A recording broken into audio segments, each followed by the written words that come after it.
Why is it that some of the greatest traumas in our lives often serve as the best teaching moments?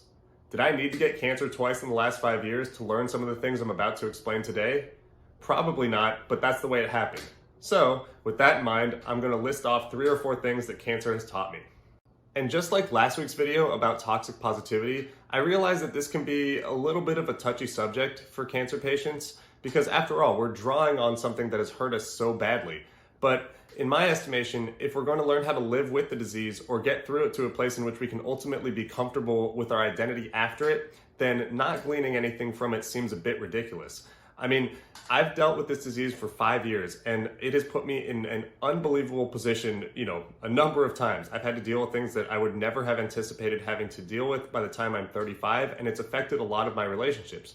However, I think that in doing so, it's also caused me to reconsider the way I approach a lot of things on a humanistic level, both individually and as I relate to other people in the world. So with that in mind, I'm going to tell you 3 or 4 things that have really improved in my life since I've gotten cancer. And no, it's not thanks cancer, it's okay, I learned this in spite of cancer. The first thing that cancer has taught me is how to be more patient, both with myself and other people.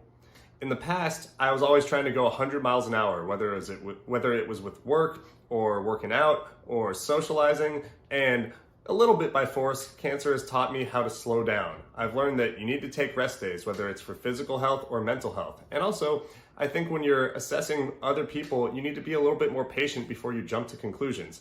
Believe me, walking around for the last 5 years as someone who looks healthy but is struggling both physically and mentally at times, I know that I wouldn't want to be judged so quickly. So when there are people who aren't at their best, I think I'm willing to give them more rope. And at the same time, I'm willing to extend that to myself when before I would have said, hey, get your shit together, let's go. The second life lesson that I've learned from cancer is what empathy is versus sympathy and how to truly apply it when it matters most.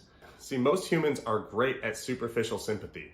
It's really easy for someone to say, oh my God, I'm so sorry, when they hear that you have cancer or that someone you know has passed away or that you're in a very difficult spot in your life, no matter what it is.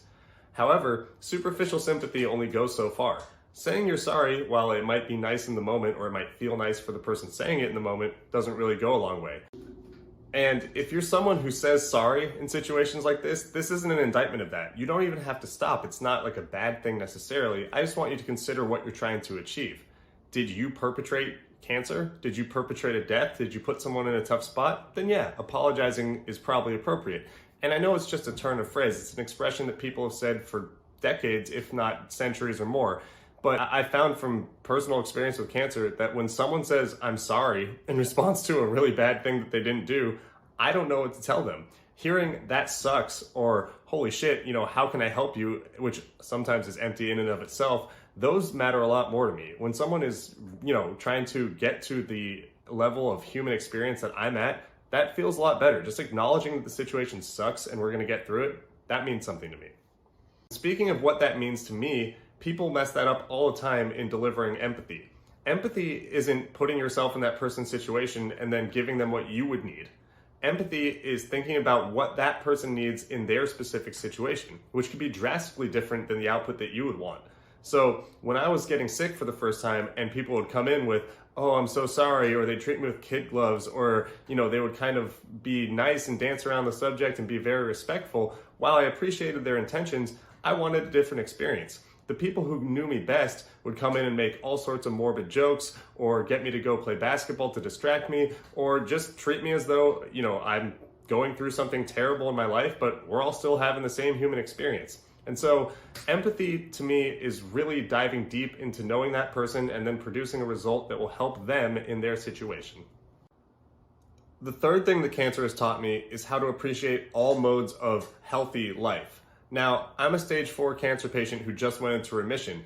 I really am not sure how much clean time I'm gonna have in remission or if my disease is even actually curable. I mean, 15 years ago, a stage 4 metastatic melanoma diagnosis was a death sentence. So really, what cancer has taught me right now is that all the modes are great, whether it is working hard or exercising or going out with my friends. Being bored is great these days. I wake up every day right now and I think, holy shit, I don't have cancer. I get to appreciate whatever this day holds. And I know that might sound a little corny, and believe me, as I'm saying it, I'm like, oh man, you're one of those people now. And it's not being one of those people. It's just that in contrast to the dark times of cancer and how much agency it takes away from you, it really does give you this like every day is your birthday feeling. And it's something that I'm going to work as hard as I can not to lose.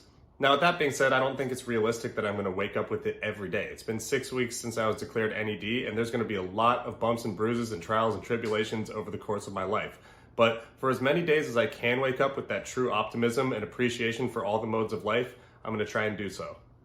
And I'm going to keep that positive and optimistic energy going and give one more bonus thing that cancer has taught me. And that is, if you have something nice to tell someone, no matter who it is, do it. Trust me. Give someone the flowers, no matter how awkward it might be for a second. An example of this is the other day I was playing poker, and there's a guy who I play with and I have consistently for the last couple years. He's around my dad's age. He's a runner the same way as my dad. He's got a great mustache as my dad, and we have a great rapport. And, you know, we're just acquaintances. But he does really remind me a lot of my dad, and it's kind of made me feel better throughout this time in which both my dad and I have been suffering from cancer. And I didn't want to make it too awkward, but I had to say something to him. I said, hey man, you remind me a lot of my father. It's very comforting. These conversations that we've had, they've really helped me a lot. And, you know, it was great for both of us to have that connection. And it, you know, like I said, it's kind of awkward when you're dealing with someone who you don't have a true, like, defined relationship with or a lot of history with. It can be scary to go out of your way to tell people that. Like, in the last 5 years, I've probably had more people that aren't my family or close relationships tell me that they love and appreciate me, and it's been genuine, and I've reciprocated, and it's been great. So if you have something good to say to someone, do it. Trust me. And I'm going to wrap up here in a second because I don't want cancer to get too full of itself. There's no reason to give it too much credit for the personal growth that I've achieved. I might have done that on my own anyway. But you know what I would appreciate is if you gave this video and my channel some flowers by liking and subscribing. It really helps it grow, and it helps me achieve my goal of connecting with cancer patients and their loved ones to kind of make better conversations about how to live with this disease. So yeah, go ahead, drop a like, drop a subscription. It means a lot to me. It also means a lot to me that you're still here and watching. So thank you for doing that. And I will be back with you next week with a new topic. Thank you. Bye.